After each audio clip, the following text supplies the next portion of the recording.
Buenos días a todos.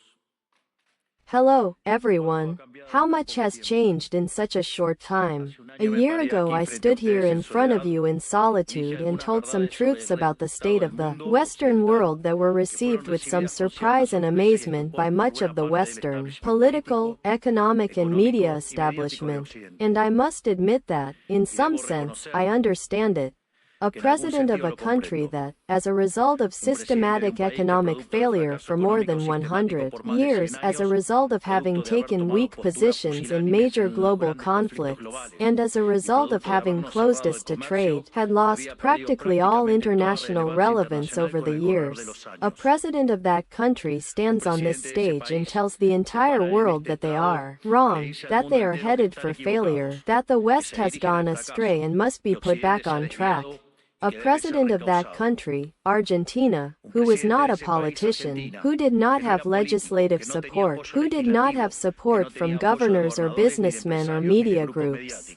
In that speech, here, standing before you, I told you that it was the beginning of a new Argentina, that Argentina had been infected with socialism for too long and that with us it was going to once again embrace the ideas of freedom, a model that we summarize in the defense of life, liberty and private property. And I also told you that, in some sense, Argentina was the ghost of the West's Christmas future because we had already experienced everything that you were experiencing and we already knew how it ended.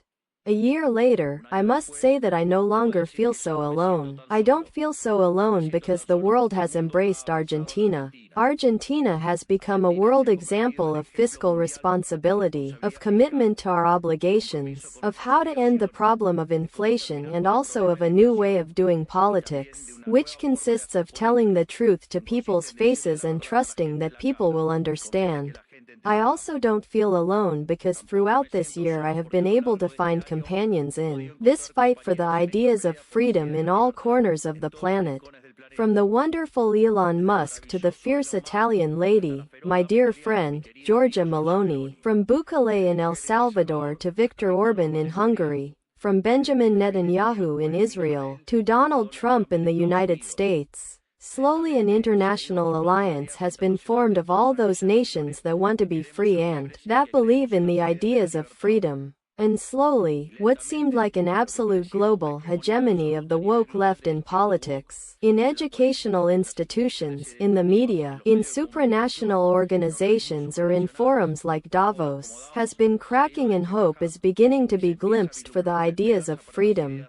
Today I come here to tell you that our battle is not won, that although hope has been reborn, it is our moral duty and our historical responsibility to dismantle the ideological edifice of sick wokeism. Until we have managed to rebuild our historic cathedral, until we have managed to get the majority of Western countries to once again embrace the ideas of freedom, until our ideas are not the common currency of the halls of events like this, we will not be able to lower our arms because, I must say, forums like this have been protagonists and promoters of the sinister agenda of wokeism that is doing so much damage to the West. If we want to change, if we want to truly defend the rights of citizens, we first have to start by telling them the truth. And the truth is that there is something deeply wrong in the ideas that have been promoted in forums like this. I would like to take a few minutes, starting today, to discuss some of them. Today few people deny that the winds of change are blowing in the West. There are those who resist change, there are those who accept it reluctantly, but finally accept it, there are the new converts who appear when they see it as inevitable, and, finally, there are those of us who have fought a lifetime for its advent.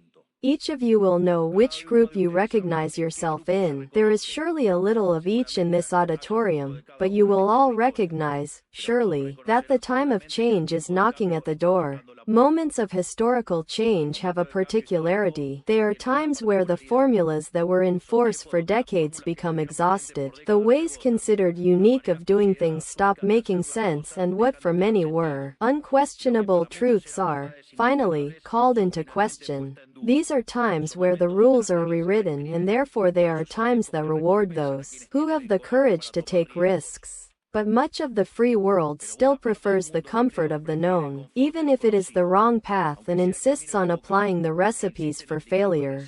And the great anvil that appears as a common denominator in countries and institutions that are failing is the mental virus of the woke ideology. This is the great epidemic of our time that must be cured. It is the cancer that must be removed. This ideology has colonized the most important institutions in the world, from the parties and states of the free countries of the West, to global governance organizations, through non-governmental institutions, universities and the media, as well as marking the course of the global conversation over the last few decades. Until we remove this aberrant ideology from our culture, our institutions and our laws, Western civilization and even the human species will not be able to return to the path of progress that our pioneering spirit demands.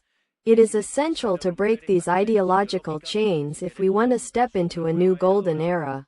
Therefore, today I want to spend a few minutes destroying those chains. But first let's talk about what we are fighting for. The West represents the peak of the human species, the fertile land of its Greco-Roman heritage, and its Judeo-Christian values planted the seeds of something unprecedented in history. After definitively imposing itself on absolutism, liberalism inaugurated a new era in human existence. Within that new moral and philosophical framework that put individual freedom above the whim of the tyrant, the West was able to unleash man's creative capacity, beginning a process of wealth generation never seen before. The data speak for themselves. Until the year 1800, the world's GDP per capita remained practically constant. However, starting in the 19th century and thanks to the Industrial Revolution, GDP per capita multiplied by 20, lifting 90% of the world's population out of poverty even when the population multiplied by 8 times.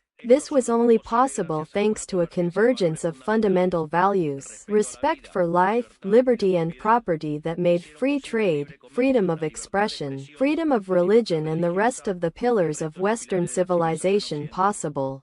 Added to this, our Faustian, inventive, exploring, pioneering spirit, which is always testing the limits of the possible. Pioneering spirit that today is represented among others by my dear friend Elon Musk, who has been unfairly vilified by wokeism in recent hours for an innocent gesture that the only thing that means is his enthusiasm and gratitude to the people. In short, we invented capitalism based on savings, investment, work, reinvestment.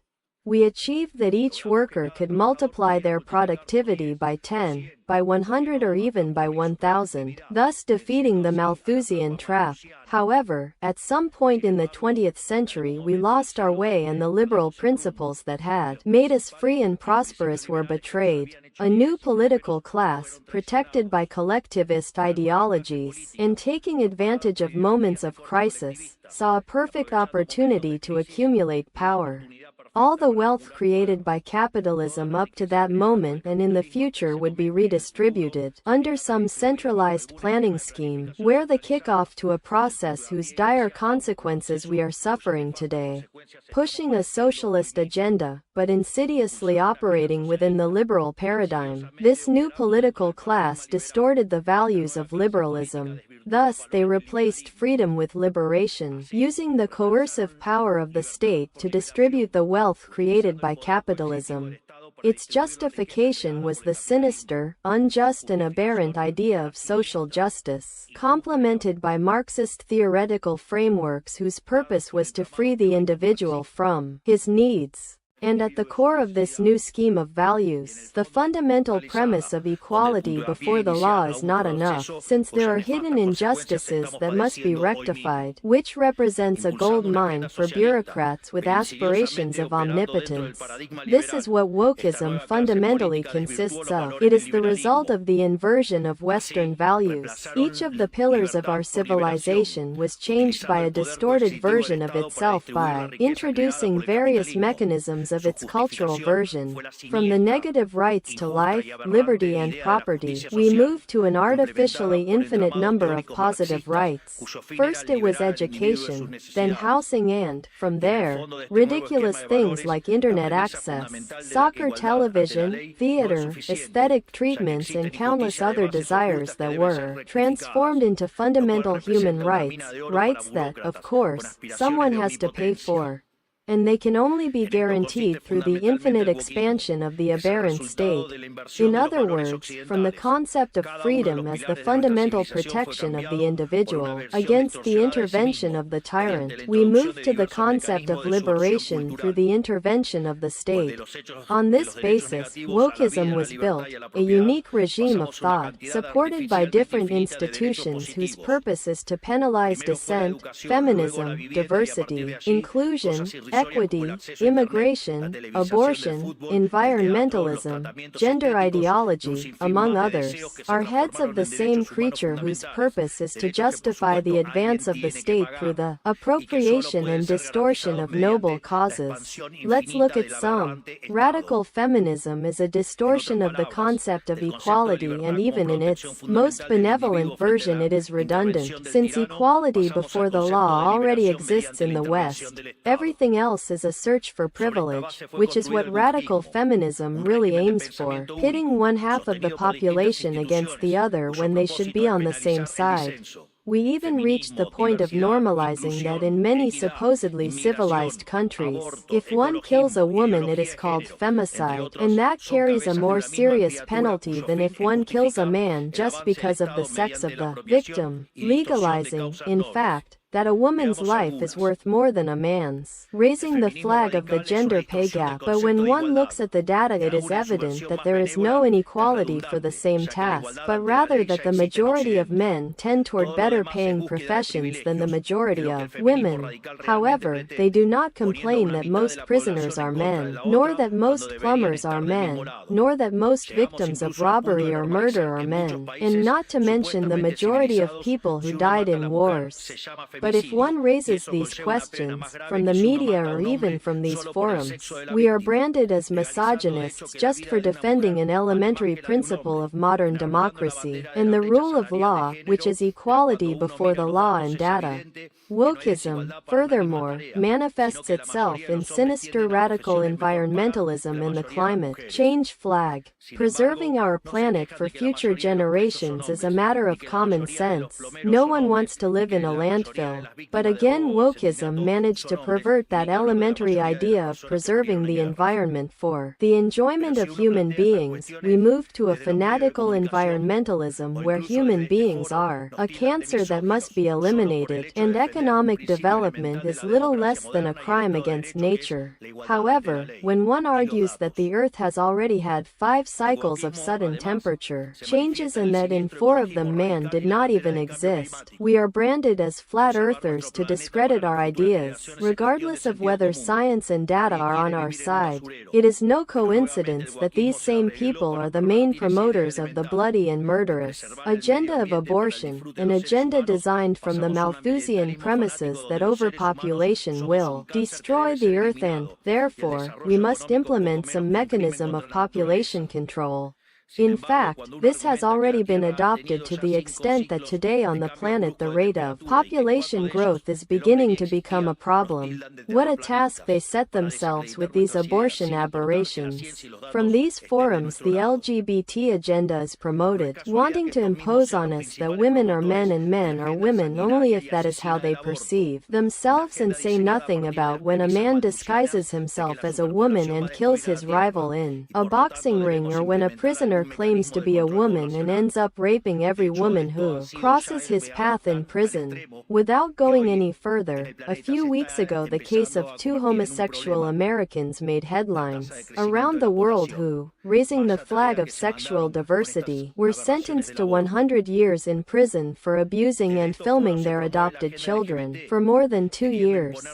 I want to be clear that when I say abuse it is not a euphemism, because in its most extreme versions gender ideology simply constitutes child abuse. They are pedophiles, therefore, I want to know who endorses these behaviors.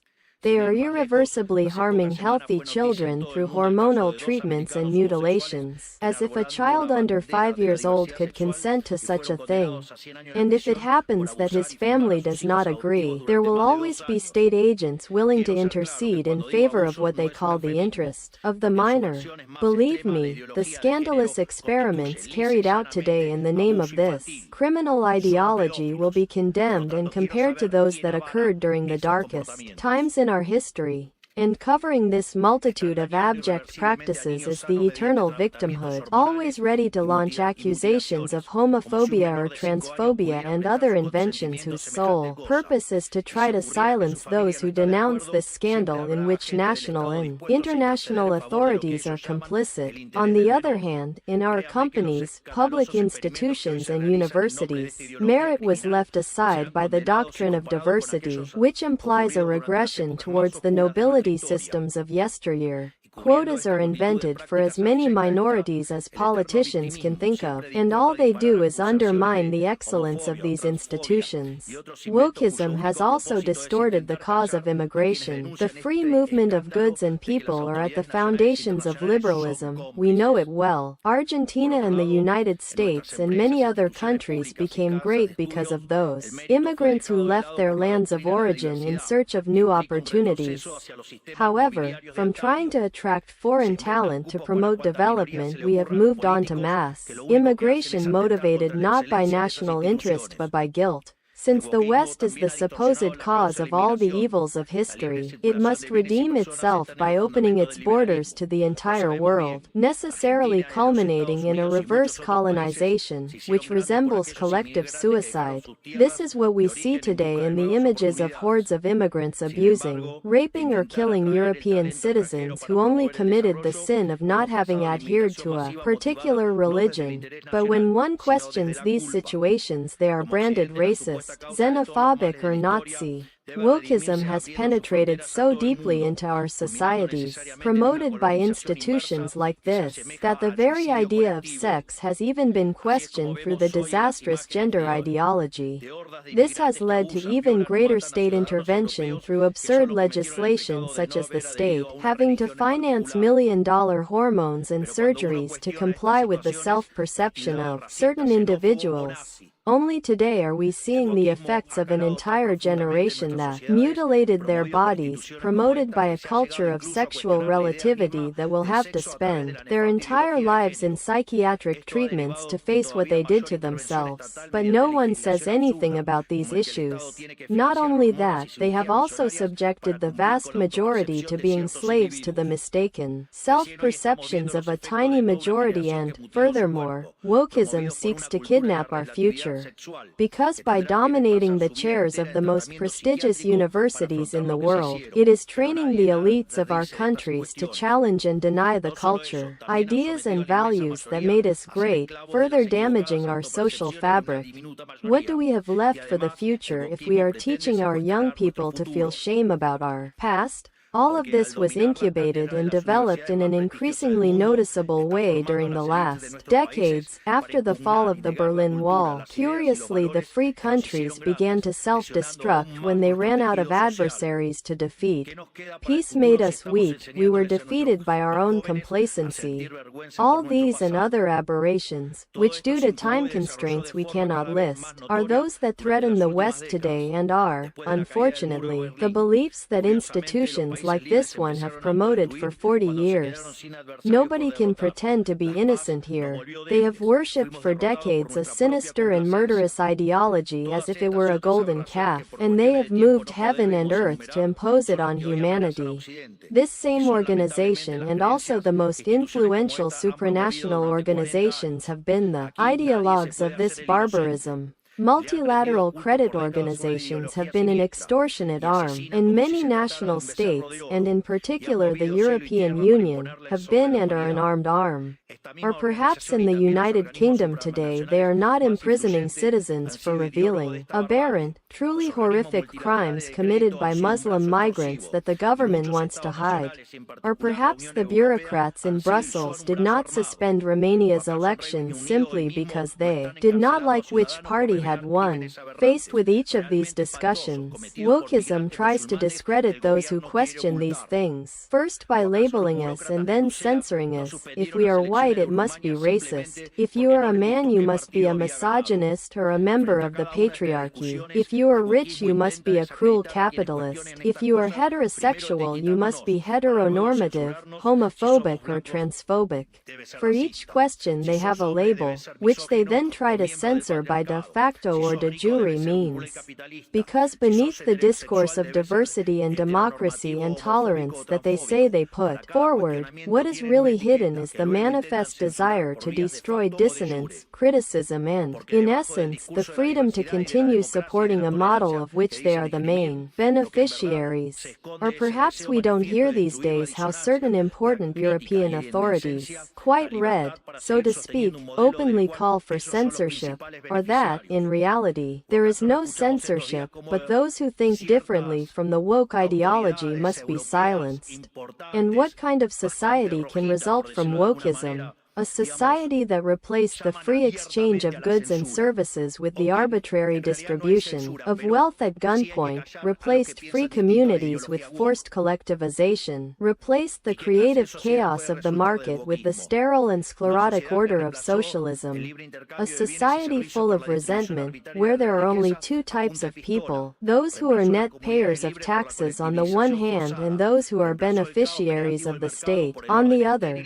And by this I am not referring to those who receive social subsistence because they do not have enough to eat. I am talking about the privileged corporations. I am talking about the bankers who were rescued in the subprime crises, the majority of the media, the indoctrination centers disguised as universities, the state bureaucracy, the unions, the social organizations, the prebendary companies of the state and all the sectors that live off the taxes paid by those who work. I'm talking about the world that Ayn Rand describes in Atlas Shrugged, which unfortunately has materialized. A scheme where the big winner is the political class that becomes, in turn, the arbiter and interested party of this distribution. I repeat, the political class is the arbitrator and interested party in this distribution.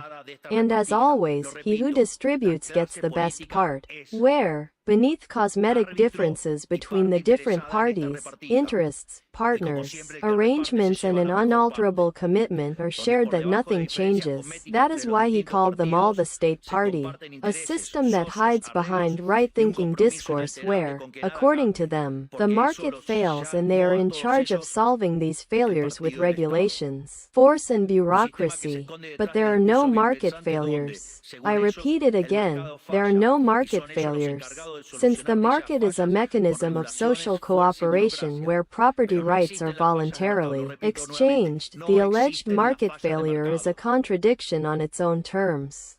The only thing that this intervention generates is new distortions in the price system, which in turn hinders economic calculation, savings and investment and, therefore, in the end, ends up generating more poverty or a filthy tangle of regulations, for example, like those that exist in Europe, killing economic growth. As I usually say in my presentations, if you consider that there is a market failure, go and check if the state is not involved in the middle. And if you find, do not do the analysis again because it is wrong. For this reason, since wokeism is neither more nor less than a systematic plan of the state party to justify state intervention and the increase in public spending, this means that our first crusade, the most important if we want to recover the West of progress, if we want to build a new golden age, has to be the drastic reduction in the size of the state, not only in each of our countries, but also the drastic reduction of all supranational organizations. because it is the only way to cut short this perverse system, draining its resources, to return to the taxpayer what is his and put an end to the sale of favors. There is no better method than eliminating state bureaucracy so that there is no possibility of selling such favors. The functions of the state must once again be limited to the defense of the right to life, liberty and property. Any other function that the state assumes will be detrimental to its fundamental task and will culminate, inexorably, in the omnipresent leviathan that we all suffer today. Today we are witnessing a global exhaustion of this system that dominated us in recent decades. Just as it happened in Argentina, in the rest of the world the only relevant conflict of this century and of all those that have already passed is being accentuated, the conflict between free citizens and the political caste that clings to the established order, redoubling its efforts of censorship, persecution and destruction. Fortunately, throughout the free world there is a silenced majority that is organizing, and in every corner of our hemisphere the echo of this cry for freedom resonates. We are facing a change of era, a Copernican turn, the destruction of one paradigm and the construction of another, and if institutions of global influence, such as this House, want to turn the page and participate in good faith in this new paradigm, they will have to take responsibility for the role they played in recent decades and recognize, before society, the mea culpa that is claimed of them. To close, I want to speak directly to the leaders of the world, to all those who lead both national states and large economic groups and international organizations, both those present here and those who are listening to us from their homes. The political formulas of recent decades that I have exposed in this speech have failed and are collapsing on themselves. This means that thinking as everyone thinks, reading what everyone reads, saying what everyone says can only lead to error, although there are still many who persist in walking towards the precipice. The script of the last 40 years has been exhausted, and when a system is exhausted the story opens. Therefore, to all global leaders I say, it is time to get out of that script. It is time to be bold. It is time to dare to think and to dare to write your own verses, because when the ideas and texts of the present all say the same thing and say the wrong things, being brave consists precisely in being extemporaneous. It consists in going back, in not letting oneself be dazzled by what is temporary, losing sight of the universal. It consists of recovering truths that were obvious to our antecedents and that are at the basis of the civilizational success that has been the West, but that the single thought regime of recent decades perceived as if they were heresies. As Churchill once said, the further back we look, the further we can see forward. That is, we have to encounter forgotten truths from our past to untie the knot of the present, and take the next step forward as a civilization towards the future. And what do I see when I look back? That we have to embrace, once again, the latest proven theses of economic and social success. That is, the model of freedom, re-embracing the ideas of freedom, returning to liberalism. That is what we are doing in Argentina. That is what I trust President Trump will do in this new North America. And it is what we invite all the great free nations of the world to do that seek to stop in time what, by all accounts, is a path that leads to catastrophe. Ultimately, what I am proposing to you is that we make the West great again. Today, just like 215 years ago, Argentina has broken its chains and invites, as our anthem says, all the mortals of the world to hear the sacred cry, freedom, freedom, freedom. May the forces of heaven be with us. Thank you all very much, and long live freedom, damn it.